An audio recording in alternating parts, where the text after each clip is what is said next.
Welcome to Raven Light Healing Meditations.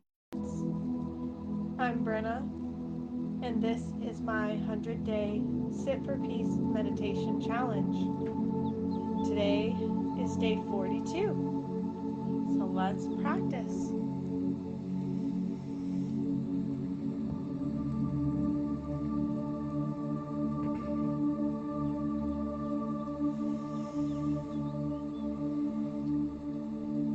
Begin the meditation by finding a comfortable and relaxed posture.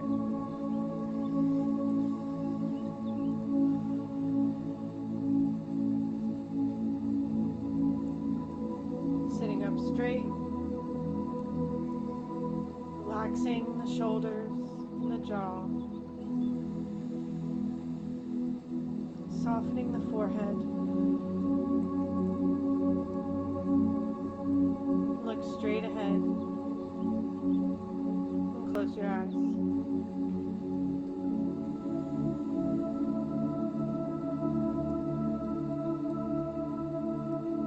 Next, we bring our attention to the breath.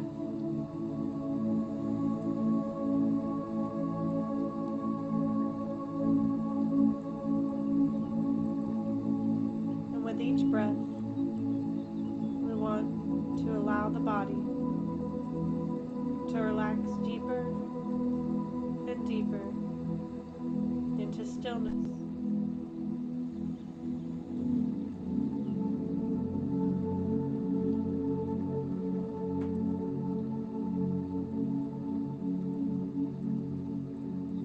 Putting aside all thoughts of the past or the future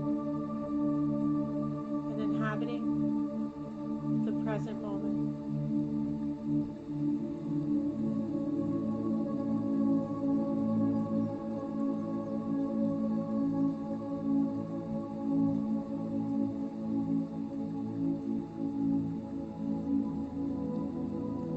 Allowing the breath to explore the body and release any areas of tension or discomfort.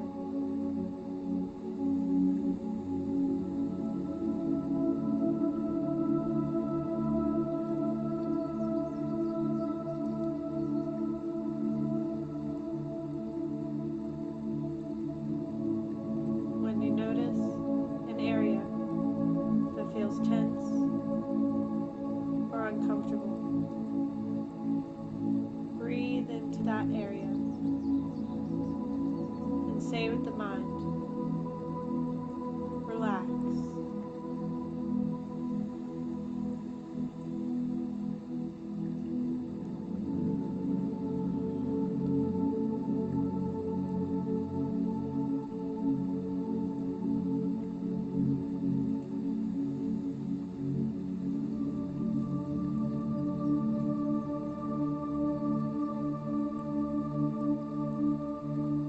And once the body is really relaxed and the mind has settled down, we center our attention on thoughts of peace and goodwill.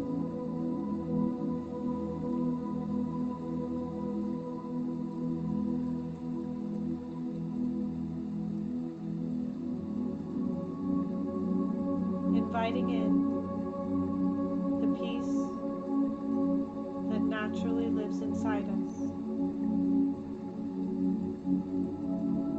Placing our attention on this quiet and subtle voice.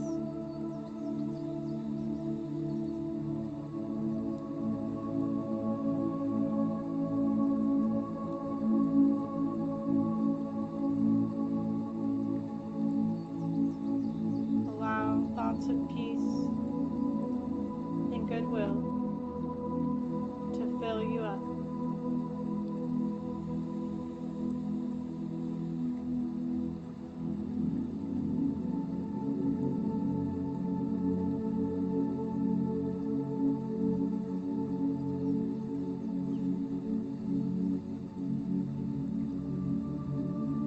once you have filled yourself with peace and love, begin to extend the peace and love outward to the world.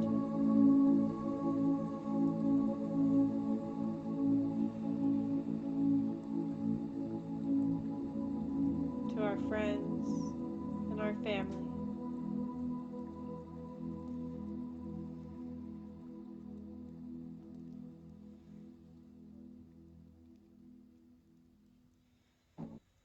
To our community.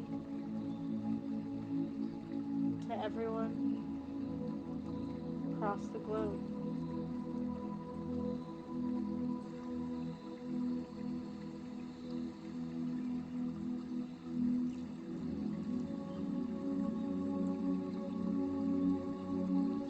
Extending the peace to all living beings.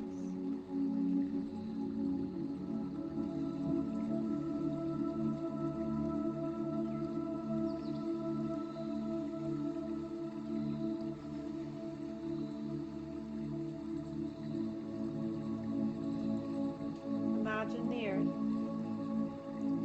covered in a blanket of love from your heart.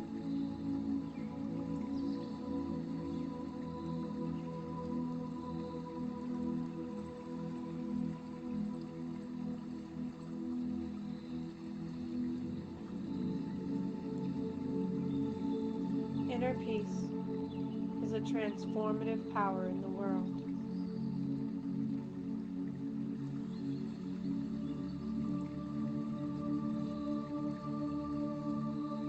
We need inner peace to create social peace.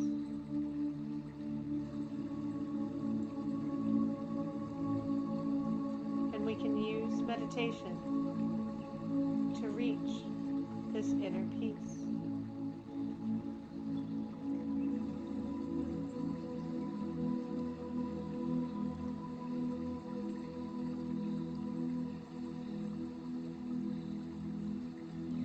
Personal transformation is the key for social transformation. And inner peace is the key to world peace.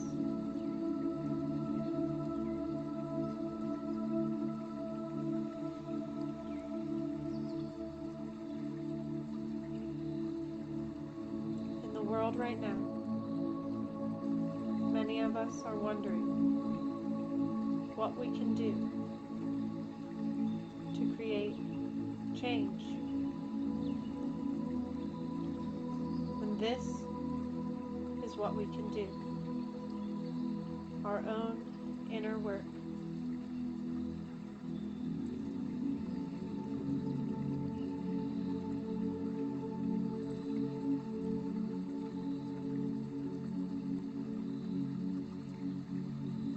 The more of us that learn to hear our inner peace, the more peace there will be in the world.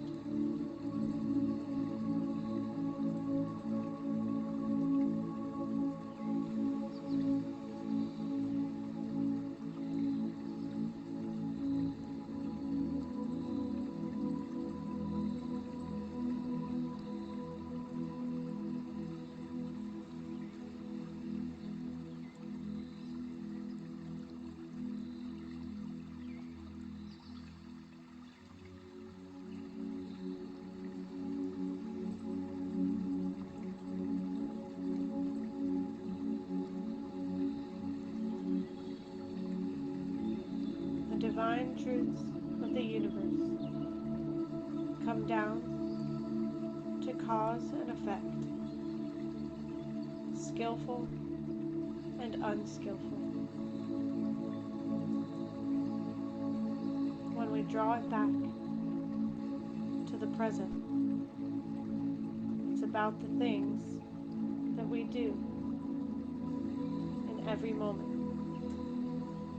And those things either lead us to suffering or they lead end of suffering.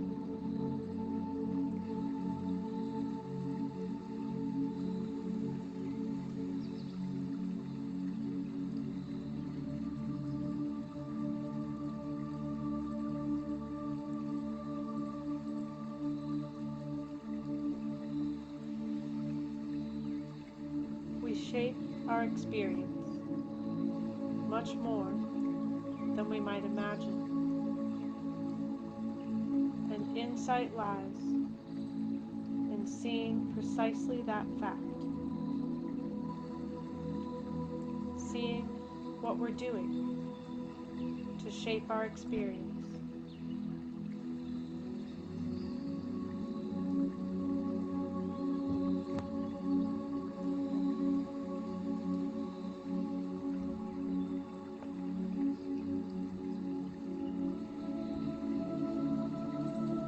Even though it may look like we're sitting here perfectly still, doing nothing at all, there's an undercurrent of creation, fabrication, or fashioning going on in the mind all the time, even now.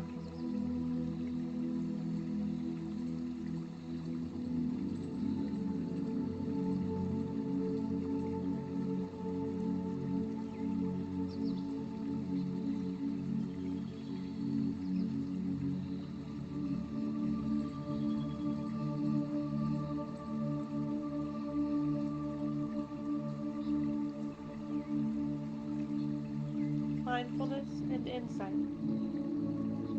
show their usefulness in pointing out what we're doing that is shaping this experience.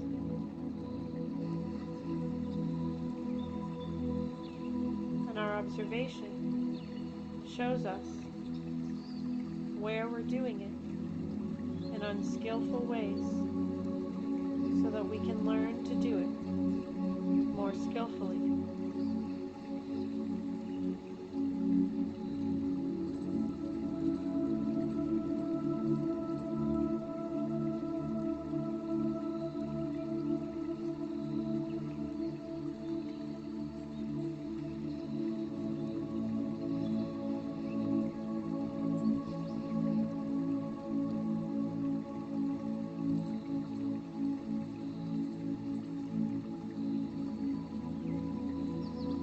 Insight consists of catching yourself in the moment when you're creating trouble, creating stress, creating unnecessary burdens for yourself, seeing what you're doing as you actually do it, and realizing that you chose to do it.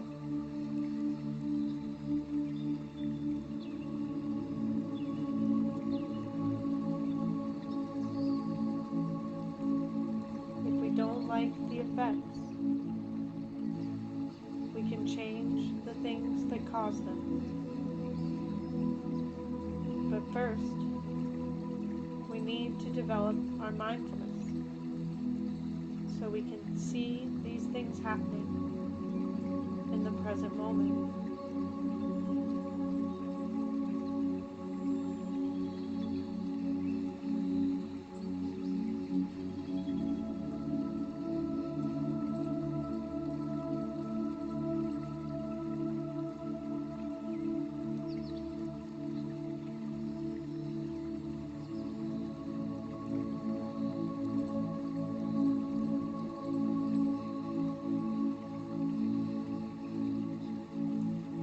Insight is about seeing our own ignorance,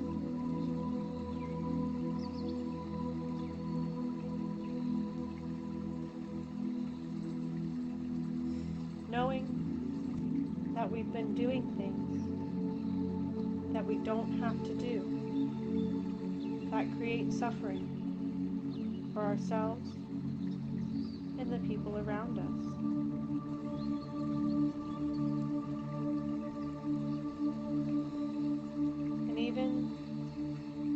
those things we know that cause suffering. We often keep on doing them again and again because of our ignorance.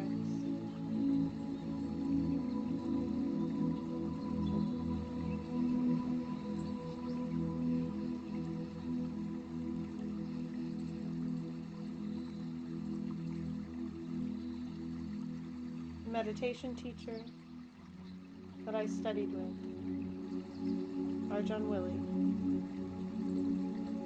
had a Thai accent, and he says the word like ignorance, and this changed my perspective. Ignorance, the parts of our mind that we ignore, the behaviors and the habits that we ignore.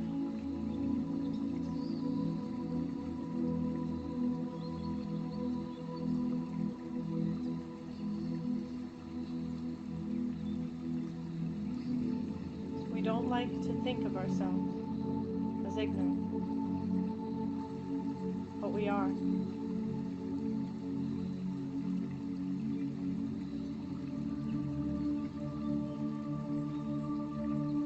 When we finally develop the equanimity needed to admit our ignorance, when we step back and learn how to unlearn all the ignorant actions, this is where insight and mindfulness show their benefits.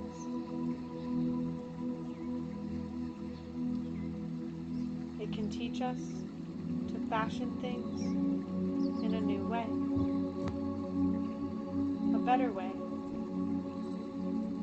so that our participation in shaping our experience, our participation in the world around us, gets more and more skillful.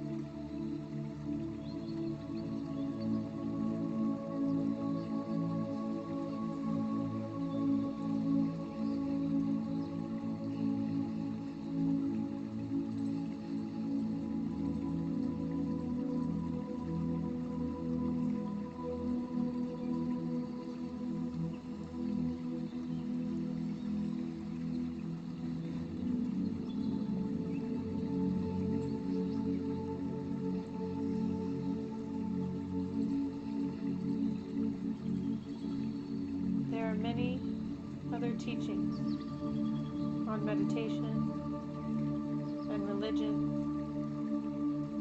and many of the topics can get in the way of the mind seeing what it needs to see, the real issue, dealing with what's right here, right now. What are you doing that's skillful and unskillful?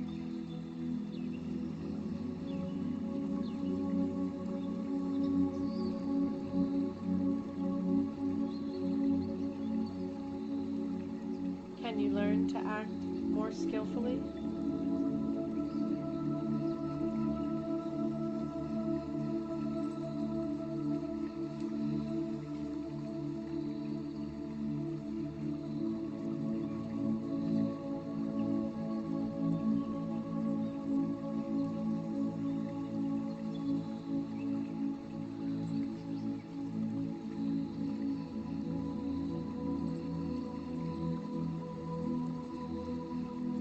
This is how our daily practice intersects with our meditation practice. We just try to be more skillful in what we say and what we do.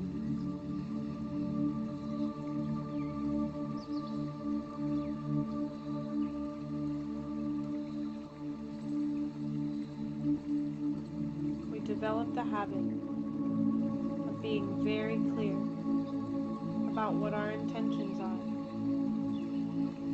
very clear about what our actions are, and about their results.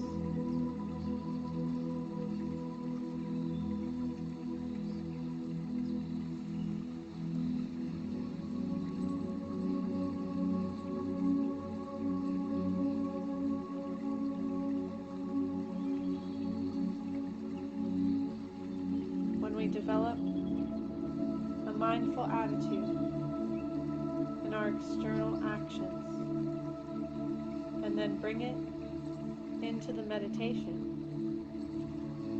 our thinking becomes more skillful,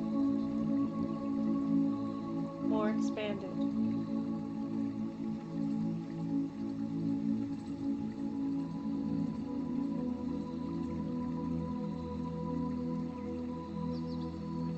We start seeing possibilities that we didn't before.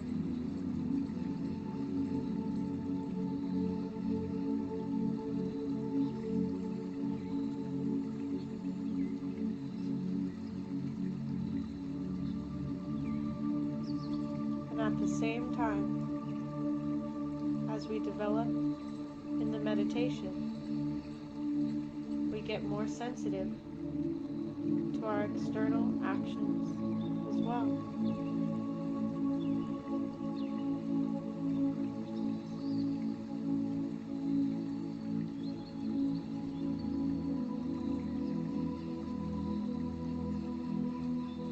In this way, the practice of sitting still with our eyes closed and the practice of walking around with our eyes open, out dealing with people in the world, start to become more of a whole. We're tackling the issue of skillfulness on all fronts.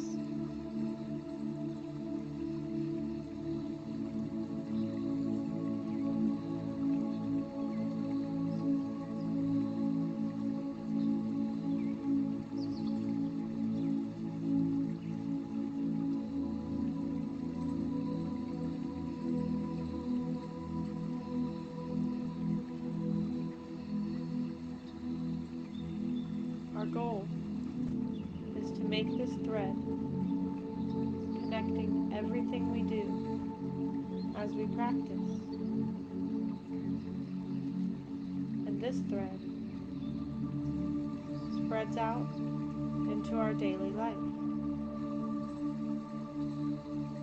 Our interactions with other people then become part of the meditation practice.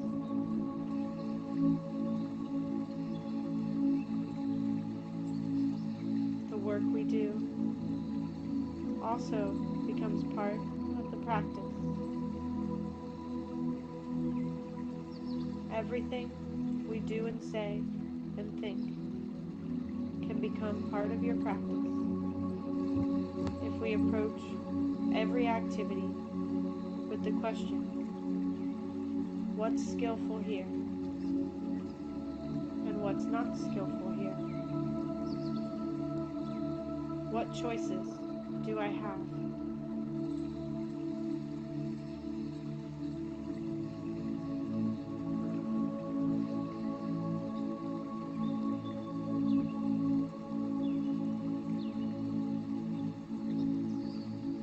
We want to take advantage of the freedom that every moment offers to make the best choice possible.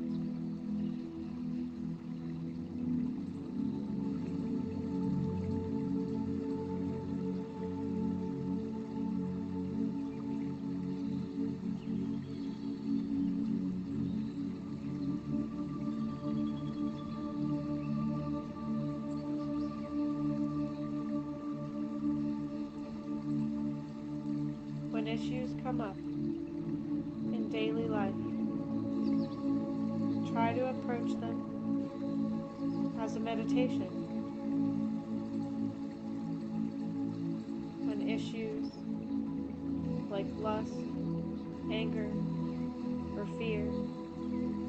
lies in the mind.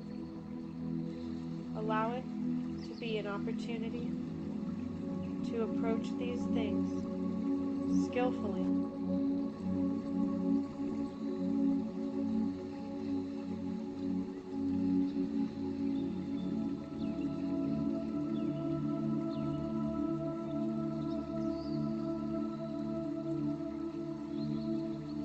Many times, we're afraid of our fear. We're angry about our anger and lustful for our lust.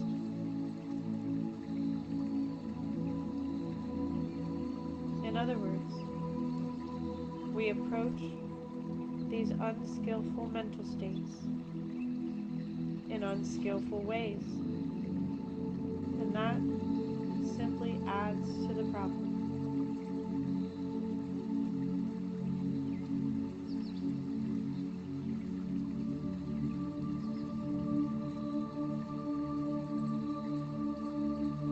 So the real issue lies in learning how not to be angry about our anger, how not to be lustful for our lust, and how not to be afraid of our fear. This way, we can deal with the issues in a more effective and more harmless way.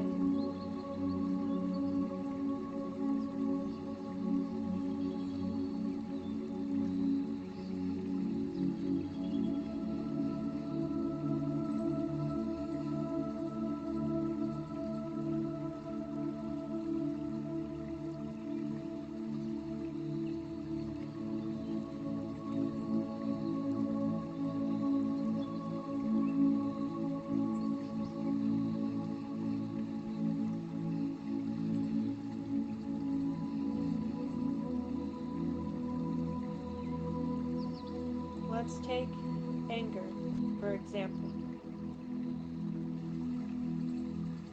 Many of us know that the antidote for anger is love or goodwill.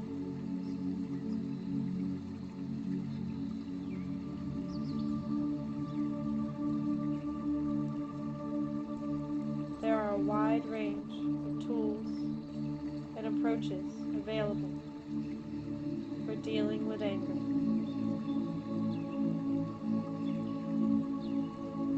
We can develop goodwill for the people who are harming us.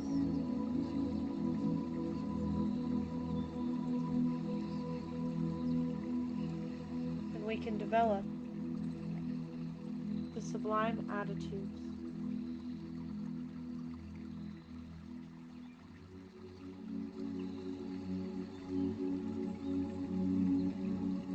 The attitude most recommended is equanimity.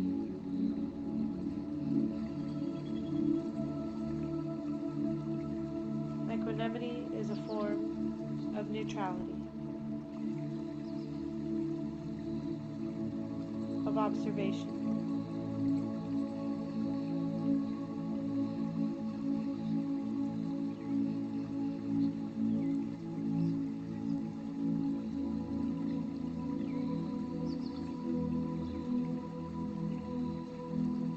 We develop equanimity in the sense of stepping back from the situation and seeing it as a part of a universal pattern, not just something personal between you and the person you're angry with.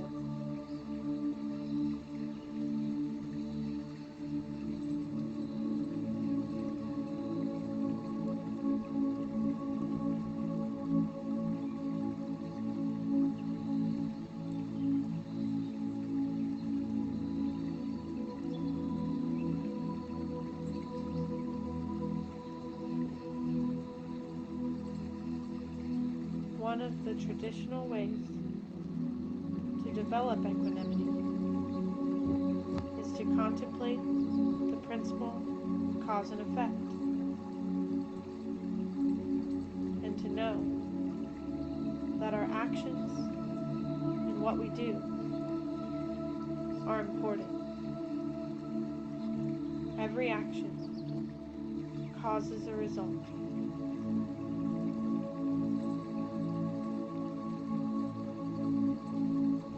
So we watch for the causes, and we observe the results. And then we can evaluate, is it skillful or unskillful?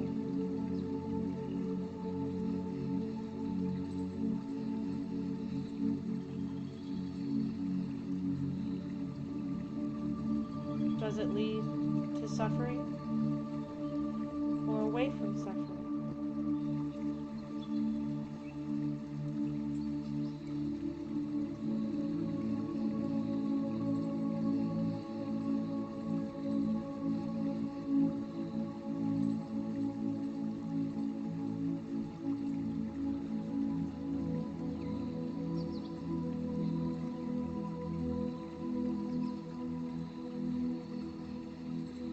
So we sit and develop the mind,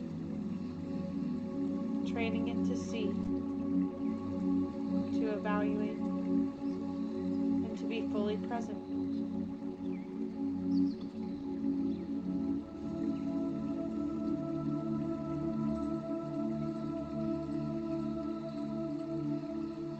And when we find ourselves in a situation where we're interacting with another person, we remind ourselves that it's not so important what the other person is doing. It's important what we're doing. And we focus on that.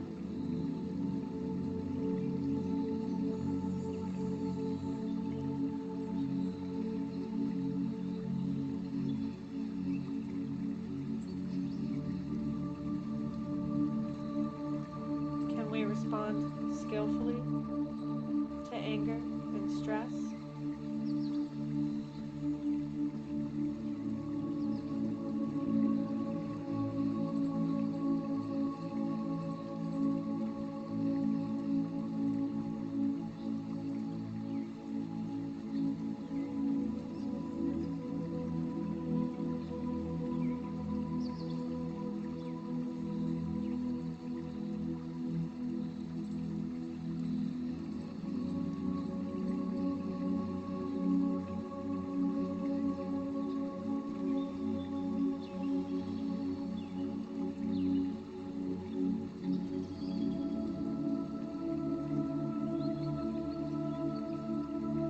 If we let ourselves get worked up about what other people are doing,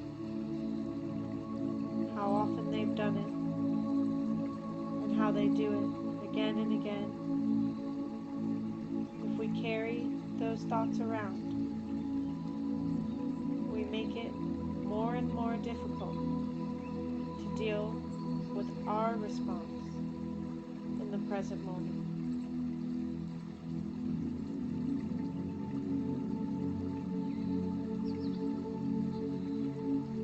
We can observe, but we don't want to grasp. We don't want to cling. We want to drop back and think about what we're doing. What are our intentions? What lives in our mind and body?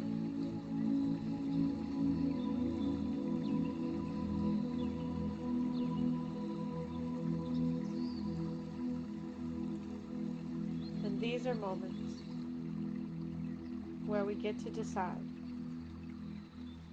what kind of person do I want to be?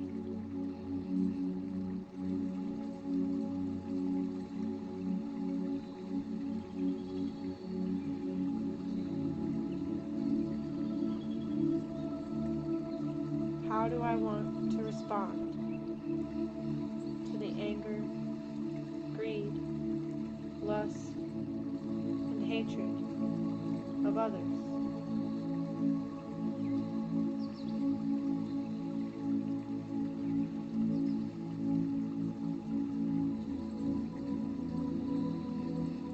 If I become angry about their anger,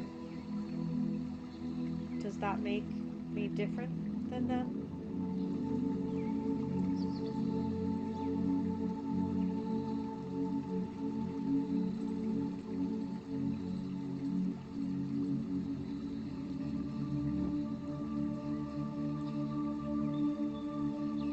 What makes my anger more justified than theirs?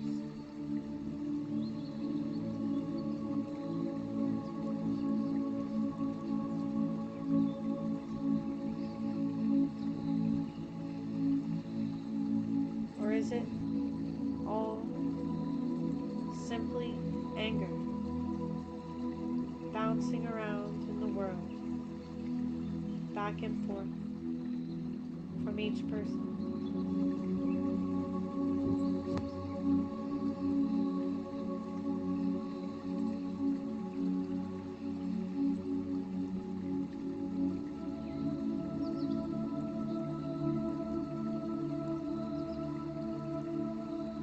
If we have a strong and skillful mind, we can step back from the anger. We can pause, breathe, and analyze. How do I want to respond to this situation?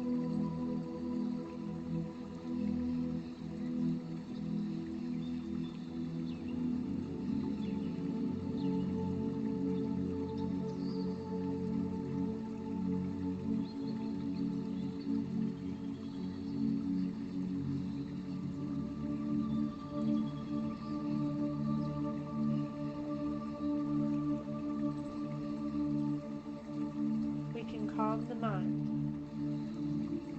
and become aware of more choices with our clear vision.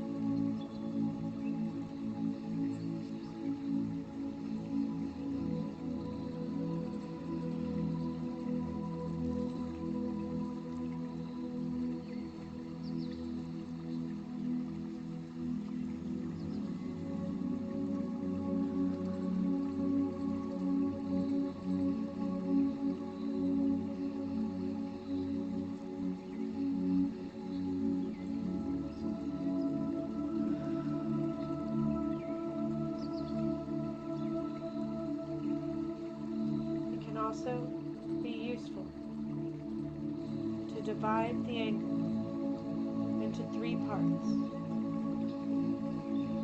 One is the object of the anger. Two, the anger itself as a mental state.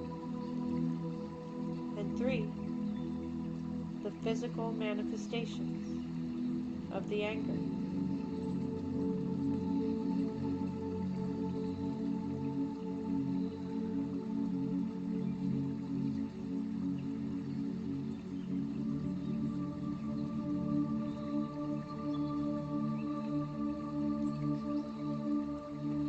When we can separate them out, anger becomes a lot easier to deal with.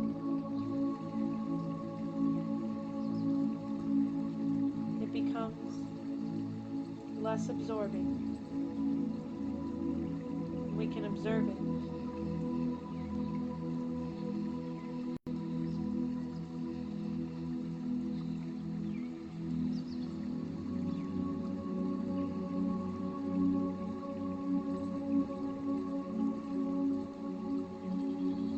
To separate the anger itself from the object of the anger, we step back and think in terms of equanimity or neutrality.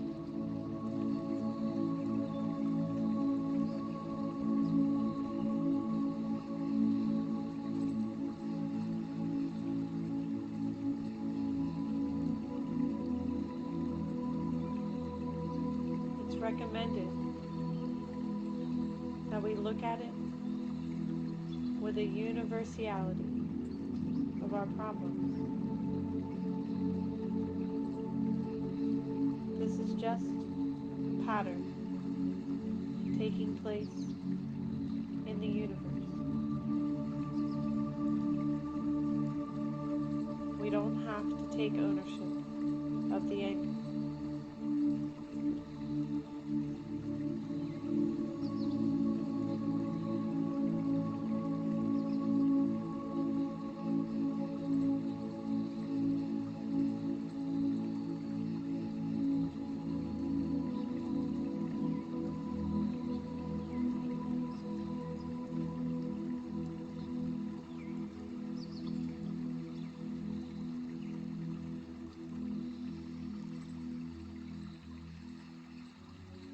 It can also be useful to divide up the reasons for being angry.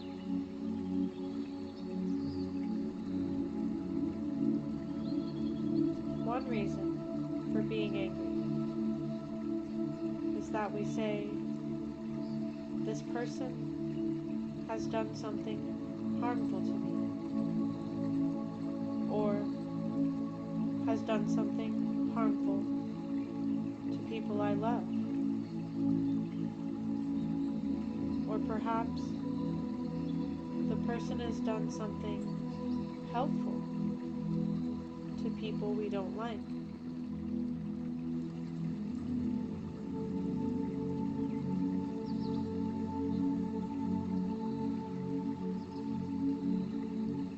In each case, we step back and reflect. What should I expect?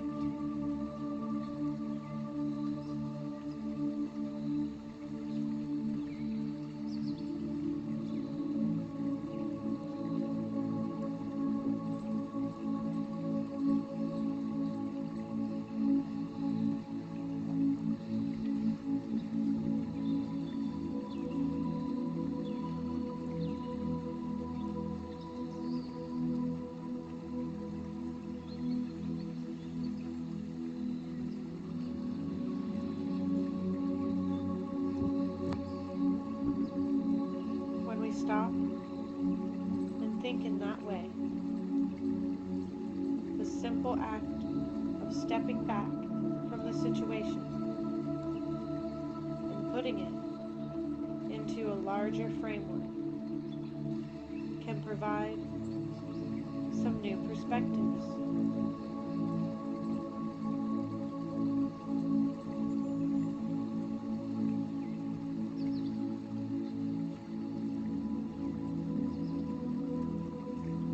And we reflect on the ways of the world.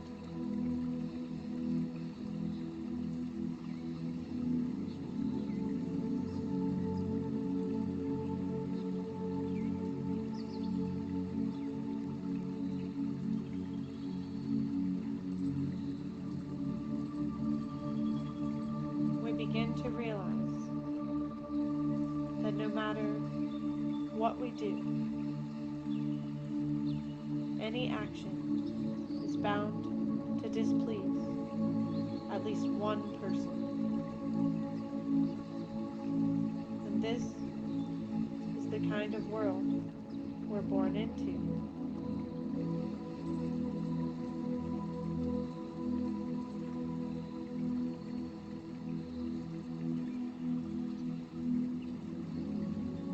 A lot of wisdom lies in being able to step back and remember that not everyone is always going to be pleased by every action.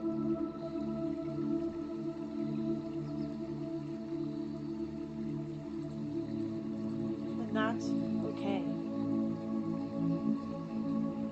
We are all different.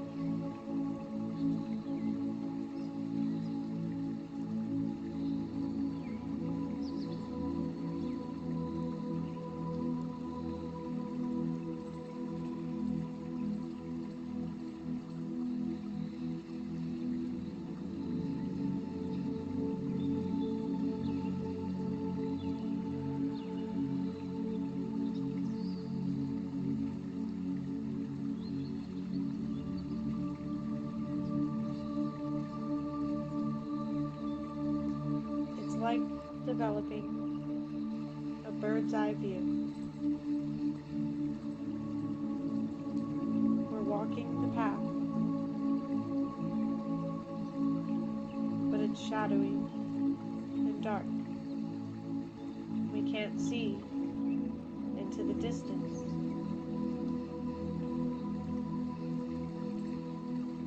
But the bird flying above sees the whole path and can gently guide us along the way.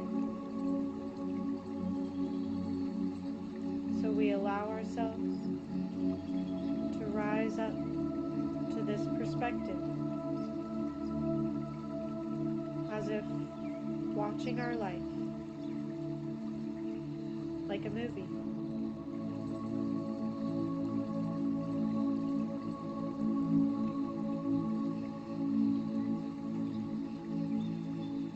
And when we feel less absorbed,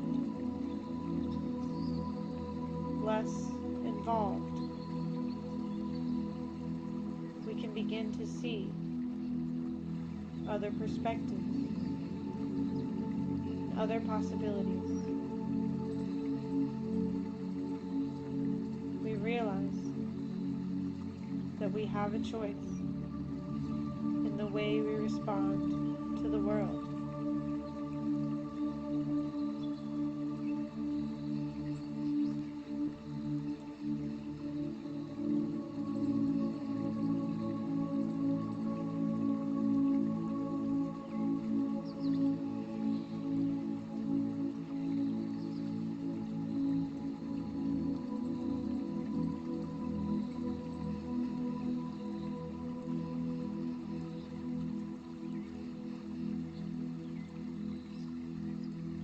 Oftentimes, we get so absorbed in the anger that we have a narrow focus, huge blind spots around the anger, make us lose our perspective and forget who we are.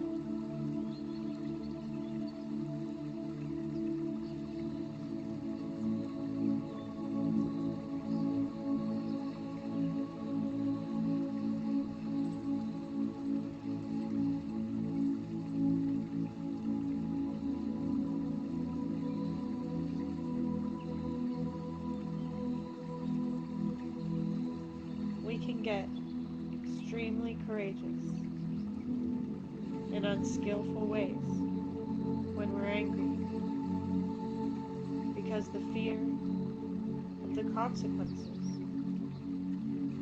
gets shoved off to the side. The mindfulness is forgotten, and we simply react without awareness.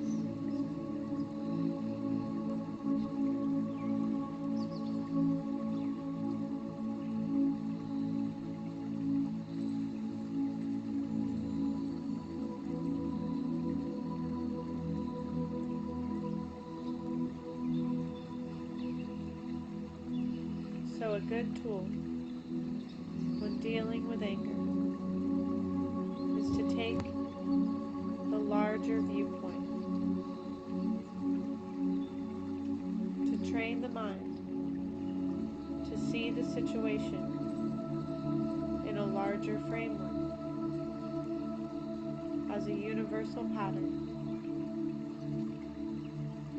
And in this way, we can eliminate the blind spots.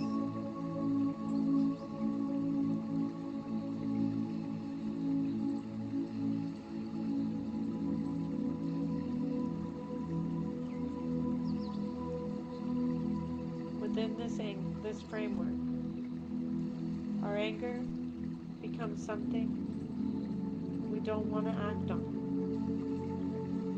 We don't want it to influence the future.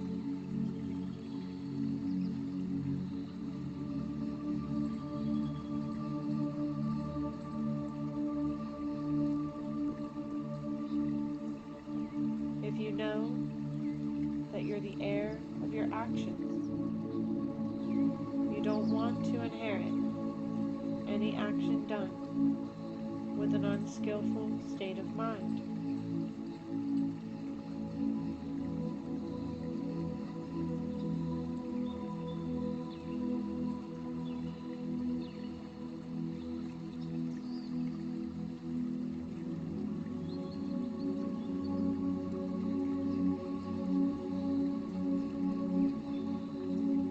Equanimity is here to remind us we are the heir of our actions.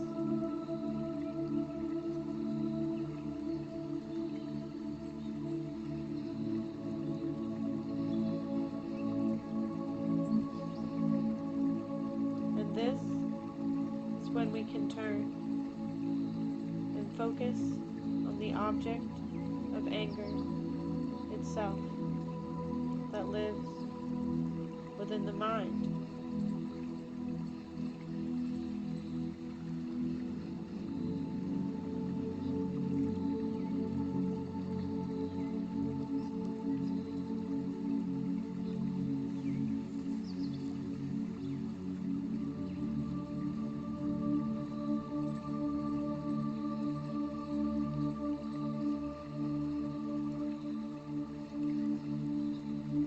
And here, anger can be a complicated issue because it's usually accompanied by a physical reaction. When a flash of anger bursts into the mind, it really sets our bloodstream churning. All sorts of hormones come running in. Our heart beats wildly. We breathe in a different way. And an oppressive sense of tension or discomfort develops in the body.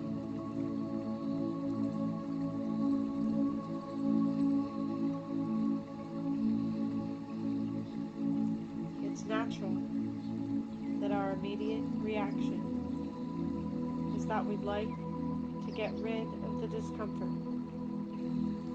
get it out of our system.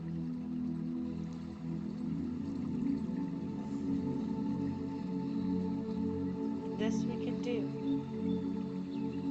in a skillful way.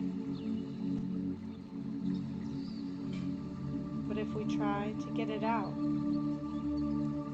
in the usual way, by speaking or acting under the force of anger, this just keeps the problem bouncing back and forth.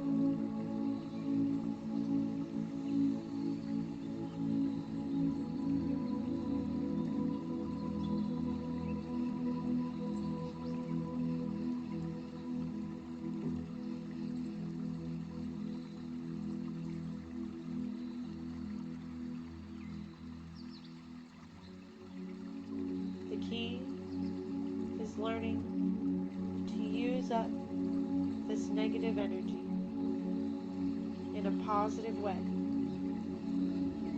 so that we've transformed it into something new and it no longer lives in our field.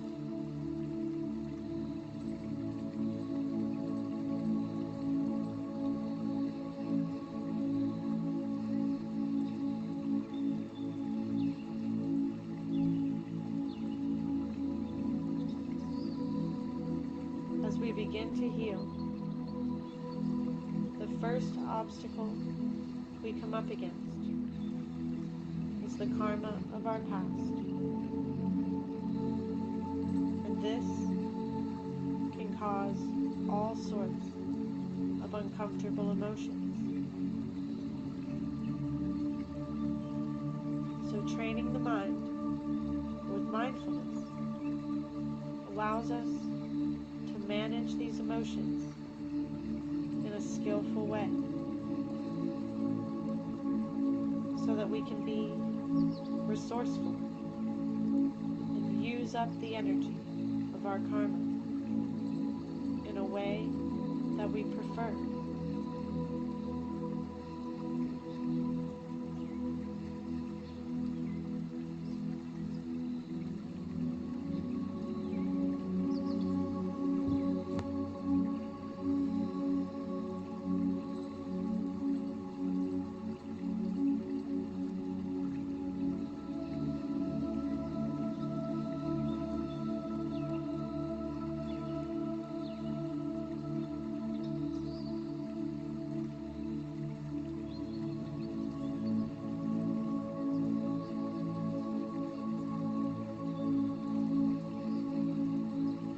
Whatever is happening in the universe, the basic pattern is something you can discern right here in the present moment. All you have to do is train the mind.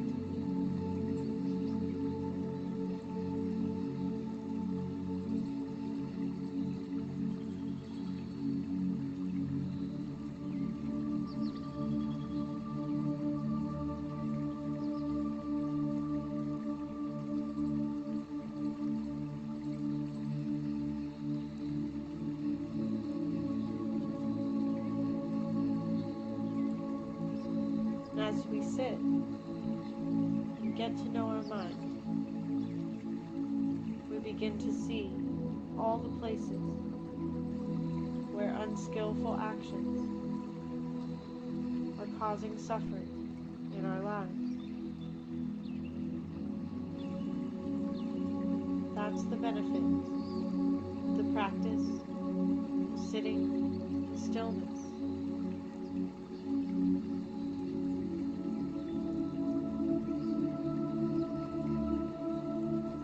We have to start where we are. How can we know where we are if our mind is busy running to the future or the past instead of being here, right now?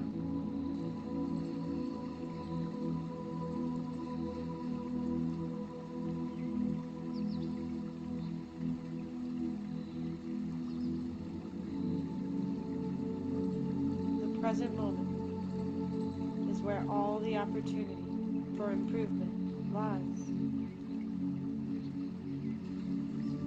Every time we choose to be more conscious and less reactive, we train the mind to be stronger, and we neutralize our past actions of negativity.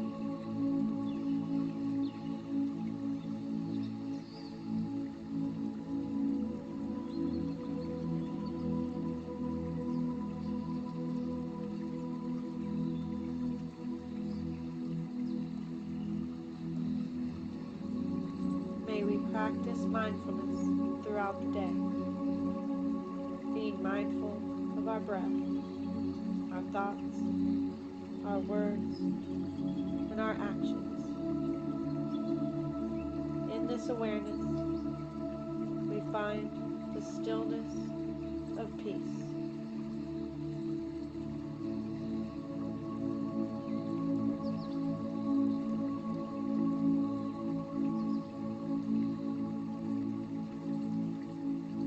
The more peaceful hearts we have in the world, the more peaceful our society and our world will be. But it all starts with us, each one of us, choosing to develop our own mindfulness, bring forward our own inner peace.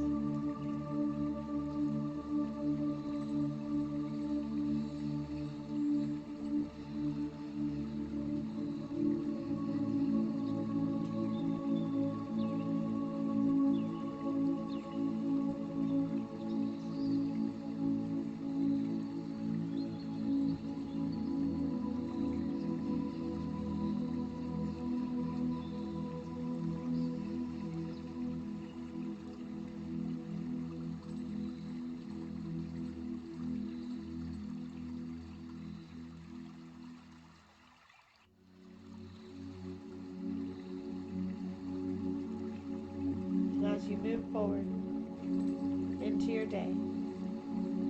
My wish for you is that you will find enough goodness in others to believe in a world of peace. And so we have completed day 42 of my 100-day Sit for Peace meditation challenge. May you all be happy and peaceful. Thank you.